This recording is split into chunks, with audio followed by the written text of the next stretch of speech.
So today here, the Venerable Sangha members and all the Dharma brothers and sisters.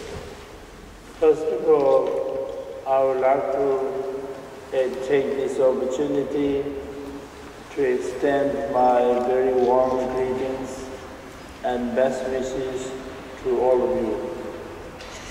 Donc aujourd'hui, je voudrais tout d'abord saluer les membres du Sangha qui sont ici, ainsi que tous mes frères et sœurs de Dharma. Et donc je vous dis à tous une très chaleureuse bienvenue. Le grand Seigneur Bouddha qui possède une sagesse, une compassion et un pouvoir infini, par des moyens habiles, a pu donner de grands enseignements. Among all the activities, the most important one is turning the wheel of Dharma, which means giving the teachings. Et parmi ces activités extraordinaires, la plus importante est celle d'avoir tourné la roue du Dharma pour nous donner les enseignements.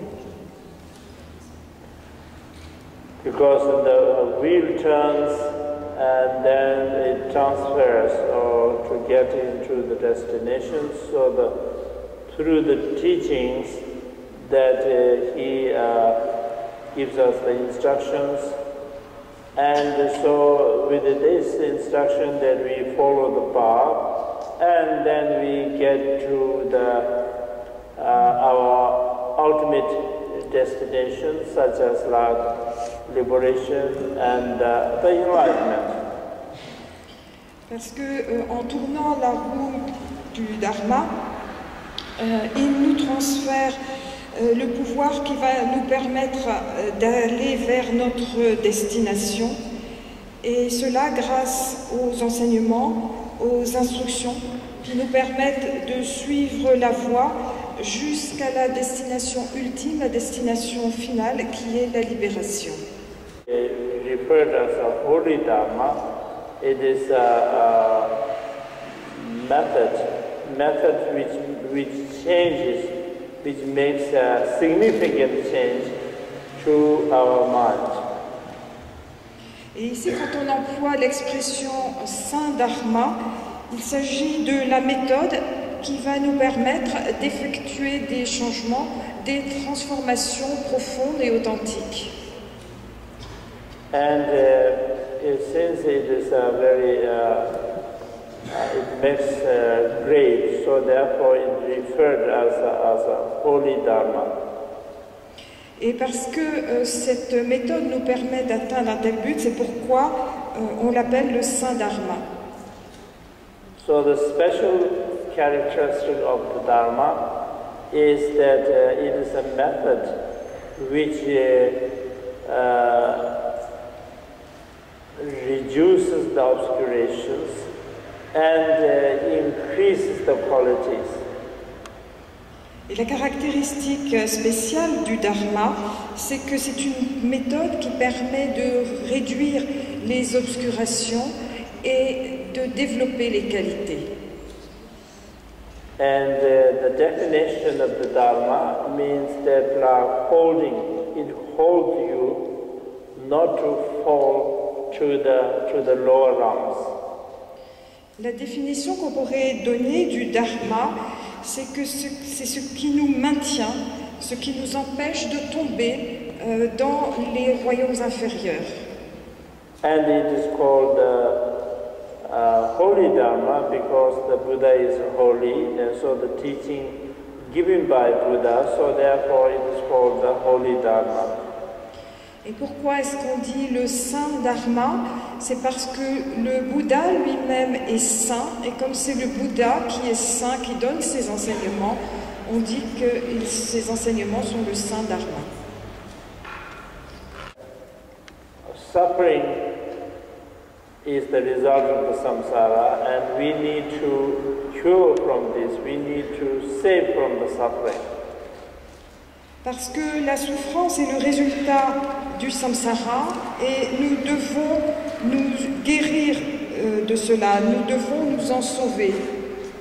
And that we need to know first because, for example, when we are sick, the first thing is that we need to know the actual nature of the sickness.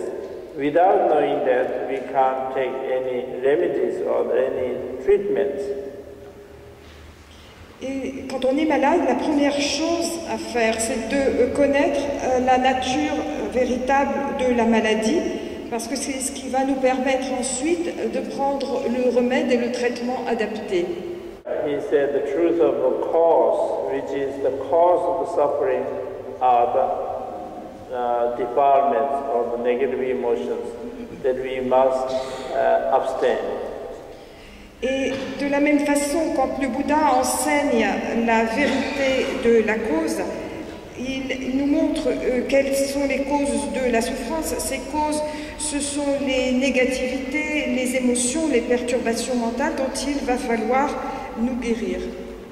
Or actually to abstain or rather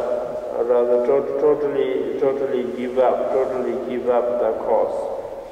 Et il va falloir nous abstenir de ce qui provoque ces souffrances et il va falloir complètement éradiquer leurs causes. And then the third truth is the truth of cessation. Ensuite, la troisième noble vérité, c'est celle de la cessation. And cessation means where all the sufferings and all the cause of sufferings are totally ceased, blocked. Et quand on parle de cessation, pour la troisième vérité, cela veut dire que toutes les souffrances et toutes les causes de ces souffrances vont être complètement interrompues, vont être totalement éradiquées. So when we say the Dharma has two aspects, the Dharma is the goal, the result in Dharma is the truth of cessation, where all the suffering and the cause of suffering are totally ceased, such as like the Buddhas. Buddhas, when you reach the enlightenment, then all the obscurations are totally ceased. And then the way to get there is the truth of path. Through the truth of path, that how we work to eliminate the obscurations, and where we reduce our negative emotions as we go further and further, and finally when you reach the ultimate goal, that all the obscurations are totally ceased. So it's the truth of cessation and the truth of path. Donc, lorsqu'on reprend les aspects du Dharma en termes de résultats et de cessation, on se rend compte que la souffrance et les causes de la souffrance peuvent être totalement éliminées. Si on voit l'exemple même du Bouddha, lorsqu'il s'est éveillé, cela signifie que toutes les obscurations, tous les obscurcissements en lui ont été éliminés. Et de quelle manière? C'est ce que nous enseigne la vérité du chemin, puisqu'elle nous montre comment travailler afin d'éliminer nos obscurcissements, comment réduire aussi toutes les émotions négatives au fur et à mesure que l'on progresse sur la voie afin d'atteindre le but ultime et ce qui nous conduit vers cette destination ultime, ce sont précisément les nobles vérités de la cessation et du chemin.